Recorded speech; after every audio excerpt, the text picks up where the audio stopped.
have Todd Starnes, who is the host of Fox News and Commentary. American values, the things that we consider right and wrong, seem to be upended. And so now wrong is right, right is wrong, and it's as if American values are under attack. Share the gospel clear and strong. Stand for, claim your heritage of truth. Welcome to Heritage of Truth. Today we have a special privilege. We have Todd Starnes, who is the host of Fox News and Commentary. Welcome. Jeanne, thank you so much for having us here, and it's always nice to be away from the Fox News corner of the world, so glad to be hanging out with you. All right, well, Todd has a new book out called God Bless America, Real Stories from the Front Lines of the Attack on Traditional Values. Oh my goodness, isn't that happening a lot today? You know, it really is, Jeanne, and I live among the indigenous liberal population of Brooklyn, New York, and I'm sort of the anomaly there. Back in 2007, President Obama was talking about the bitter clingers. Remember that? The people who cling to their guns and their religion. And I'm one of those folks who's a gun-toting, chicken-eating, Bible-clinging son of a Baptist, but I'm still a bit of an anomaly in my neighborhood. And I remember one day, it wasn't too long after an incident occurred that made national news, the MTV Music Awards, and Miley Cyrus was twerking. And one day I was sitting down and I got to thinking, you know, I kind of feel like a Duck Dynasty guy living in a Miley Cyrus world. And what I meant by that is that American values, the things that we consider right and wrong, seem to be upended. And so now wrong is right, right is wrong, and it's as if American values are under attack. And that really is the thesis for this book, God Bless America. Mm-hmm. The Bible actually talks about right being wrong and wrong being right, a time of where that would happen. It does. It does. And what's concerning about what's happening in our country is that religious liberty is under attack. But it's not just religious liberty, it's Christianity specifically. Mm-hmm. And if we lose religious liberty in this country, I fear that happening. And I fear what would happen in the aftermath of something like that. So what I wanted to do with this book is compile 250 pages of evidence to say, folks, this is what's happening in your country. Mm-hmm. What are you going to do about it? I was absolutely shocked by some of the stories in here. Can you give us a couple of examples that might shock our viewers? Sure. Well, I think that one of the more disturbing issues here has been the attacks on religious liberty within the military. And under this administration, the Obama administration, there has been a concerted effort to marginalize Christianity within the ranks of our fighting men and women. I tell a story in the book about a training session that occurred at a military base where they told the soldiers that evangelical Christianity and Roman Catholicism were examples of religious extremism, right up there with Hamas and Al-Qaeda. I mean, that's really a shocking thing. And the military told us, well, that was a mistake. Well, first of all, I just don't buy the military. They don't make mistakes like that. Mm-hmm. But if it was a mistake, then why was it repeated at other military installations? That was a big issue. And I tell stories in the book about how military personnel have been told to remove Bibles from public places, how a young soldier was told to wipe a Bible verse off of a bulletin board outside of his room because it might offend somebody. These are the kinds of attacks that are happening in the military. But then in the public school system, I think this is perhaps the most egregious part of what's happening. People are wondering why, for example, gay marriage, there is such a cultural change on gay marriage in just a very short amount of time. Well, the reason why is because kids are being taught that gay marriage is appropriate in grade school. I mean, kids as young as kindergarten are being taught about gay marriage. That's how they're changing the culture. It's through the public school system. Mm-hmm. And many moms and dads are genuinely clueless about what their kids are learning in public schools. Those schools have been turned into indoctrination centers, and those kids are getting fed a daily stream of liberal propaganda. And so those, I think, are two of the more egregious instances in my book. Well, one of them that I read about was, I think she was either kindergarten or first grade, and she was supposed to write a poem, but she wasn't allowed to put the word God in her poem. Mm-hmm. One nation under God, and we're not allowed to put God in a poem? And I think another thing that's a problem is I don't think parents realize what rights our children really do have. They have the right to do that, don't they? Well, they do, and the courts have already ruled that students can deliver prayers at graduation events or football games, and yet we constantly have principals and superintendents, other administrators saying, "Oh, no, you can't do that." So one of two things is happening here. Either they're ignorant of the law, or number two, they really are trying to eradicate Christianity from their schools. Either one is not a good scenario. So you've either got stupid people or anti-God people running our schools. So. Yeah, and they always claim the Establishment Clause of the Constitution. Why don't you tell us why they've got that part wrong? Yeah, I want to see where is the phrase separation of church and state? It's not there. I have a copy of the Constitution. It's not there. It is not there. It is not there, and that was a misunderstanding of a letter that Jefferson wrote. Yeah. It is. So where we're at as a country, I think we're at a very critical juncture, and I consider myself to be sort of a modern-day Paul Revere. I'm telling people stories, and this is the evidence, that demands the verdict, to borrow a phrase from a popular Christian author. The mainstream media not covering this war on religious liberty, not at all. So when people read this book, they are They're kind of on the other side. Well, I think they are. Well, that's Yeah. a very valid point you raise. But when they do read the evidence, they are genuinely shocked at what's happened here. And when you read this book, you understand what's happening in the country. Okay. Well, what can people do? That's a great question. And that is one that is a perplexing question. There are some Christians out there who say we should do nothing, that we should allow the persecution to come so that we can hasten the coming of Christ.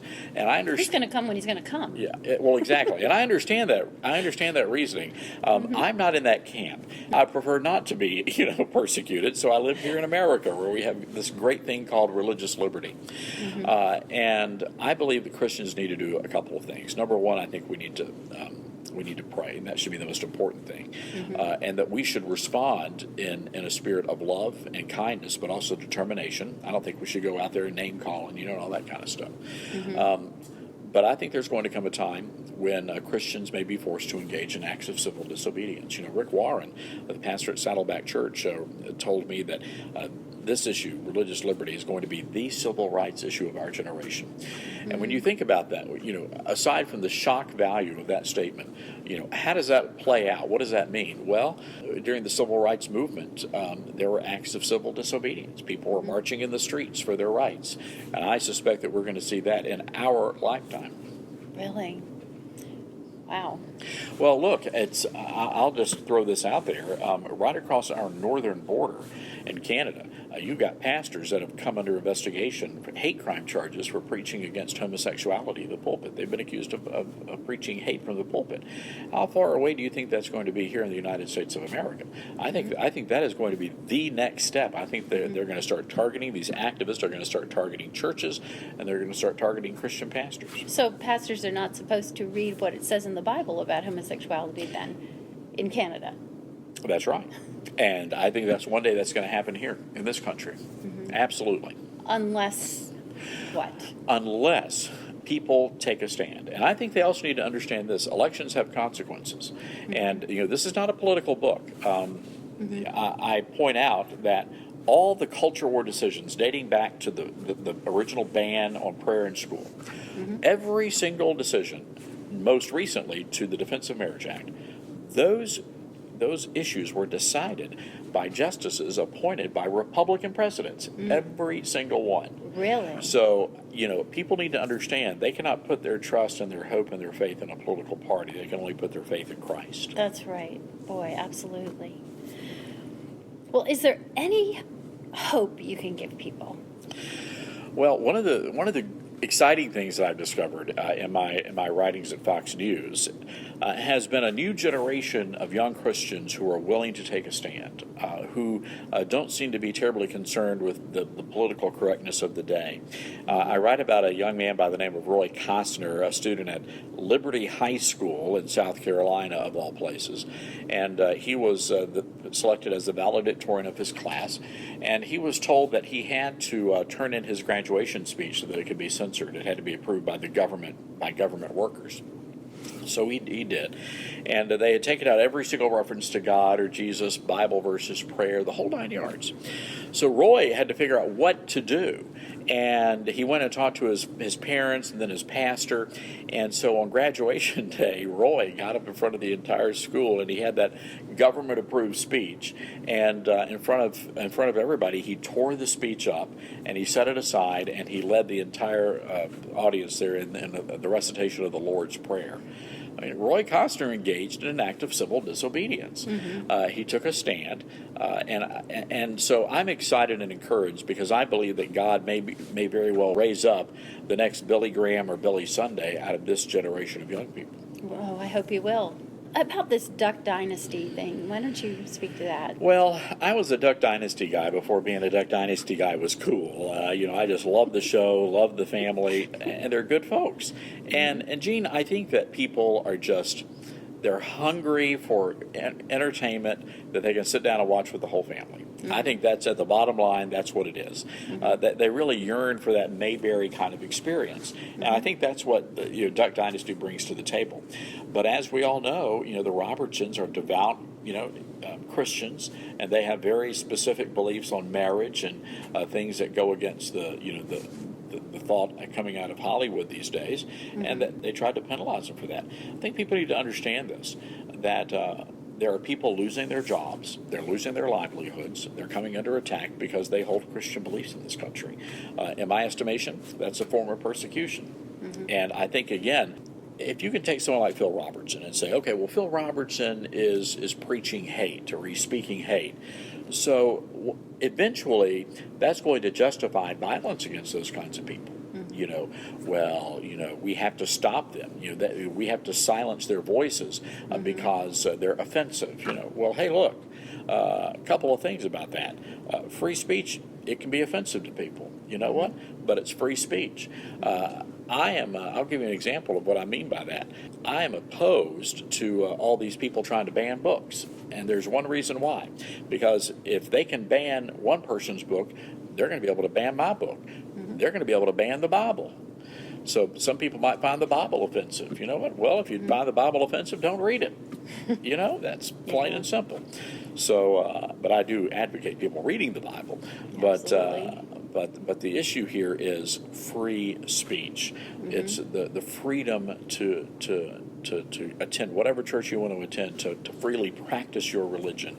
How in you the see public sphere as well as in private. Absolutely. Yes. They want to shove all of us back into our churches. It's okay to do what you want to do. And here's the key buzzword for that. If you notice, the president over the past few years has been using the phrase, you have the freedom to worship. That's not what the Constitution says. It says the freedom of religion. Freedom of religion. That's right. So people need to pay very close attention to words, and it's very important for us to parse those words so that we can truly understand what they're trying to say. Absolutely.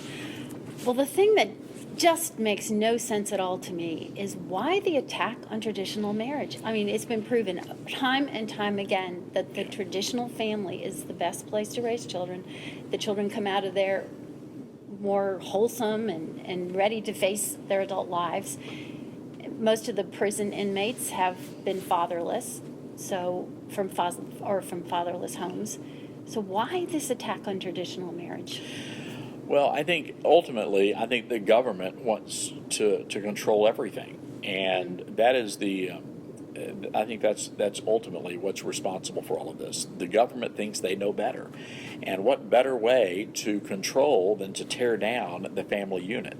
And I think that's what we've seen here. I mean, look at the attacks on men in America. I mean, it's the Southern Baptist Theological Seminary has an Institute on Biblical Manhood. This idea that men are not allowed to be strong leaders. Men are under attack in the country. country. Women are being told you don't, you're a lesser of a person if you stay home and raise your children, and take care of your home, that there's something wrong with you. You deserve more than that. Well, you know what? God, I've always found these people, the so-called, these liberators, the feminists, who are they to decide what a woman should or should not do? They're the ones putting, limitations on how women are supposed to live their lives. So I think that we, again, have seen systematically over the past several decades these attacks on traditional gender roles and responsibilities, and the government is stepping in. That's why you have the government, Mrs. Obama right now, spending millions of our tax dollars trying to tell us what we should and should not eat. What responsibility is that of the federal government to determine if I want a cheeseburger or a Nutter Butter? Yeah. It's not. It's not. Exactly. It is absolutely not. So The land of the free and the home of the brave. that's right. Exactly. So now they're saying, well, you don't need you don't really need a mom and a dad. You could have two mommies or two daddies, or you could have a mommy and a daddy who used to be a mommy but now is daddy, thanks to gender reassignment surgery. I mean, it's very confusing to the average person. Mm-hmm. I'm very confused. Well, what can we do right now? I know obviously prayer. You mentioned prayer. Yeah. But is there anything else that do people need to be more involved in, watching the news and being up? Except that a lot of times you're getting the news skewed. Sure. Well, I hope So- people read my column. I think, we try to present these stories, and I tell these stories just about every day at Fox News. Mm-hmm. I think the challenge, though, is that people need to get involved. Christians need to get involved. We're called to be salt and light. And as I write in the book, unfortunately, many Christians are on a salt-free diet. They feel like they ought to just, keep quiet. They don't want to offend anybody. Mm-hmm. And I'm Well, afraid... we've been kind of conditioned to think we shouldn't offend people. Well, sure. Robert Jeffers is the pastor at First Baptist Dallas, Texas, one of my favorite pastors, and he said that wimpy pastors make for wimpy congregations. And it's a great point he raises. We need pastors that are willing to take a stand in the pulpit and talk about these issues. And it's dangerous to do because they will put a target on you. But, ultimately, I mean, it's not like every Sunday you have to go in and talk about religious liberty, but I think it's important to bring these issues before the congregation so that they can take action on it. One of the most important politically, elected positions, I think, in the country right now, school boards. Oh, yes. Because those are the folks that help decide things like curriculum. They decide what teachers are going to be teaching your kids. I think that, people of faith, they ought to be targeting those school boards. Get yourself elected, put godly men and women on those school boards and see what happens. Change the culture in the schools. Yeah, and if parents need to look at the textbooks. Yes, they because do. it is amazing the things that are appearing in textbooks now. They would be shocked. Jeanne, let me give you an example. They're teaching kids about Islam now in our public schools, and they actually have a school textbook. I got a copy of it. They're using down in Florida, and they're actually this textbook says that that Muslim extremists back in the day never invaded countries. They were welcomed in. They were not conquerors. They were welcomed in. And people gladly converted to the Islamic faith. Now, you and I both know that's a load of hooey. I mean, but this is what they're Wow. teaching in our public schools. Absolutely Wow. outrageous. Yeah, it shouldn't be happening. No. Well, how can people find you online and on the radio? Tell us how people can connect with you. Well, the best way to connect is toddstarnes.com, and we have a great active social networking community, Facebook and Twitter, and the links are there. And we also have a link at toddstarnes.com where people can find out where they can listen to my radio commentaries. Okay. Well, thank you so much for being our guest. I really Jeanne, appreciate it. thank you. Appreciate it.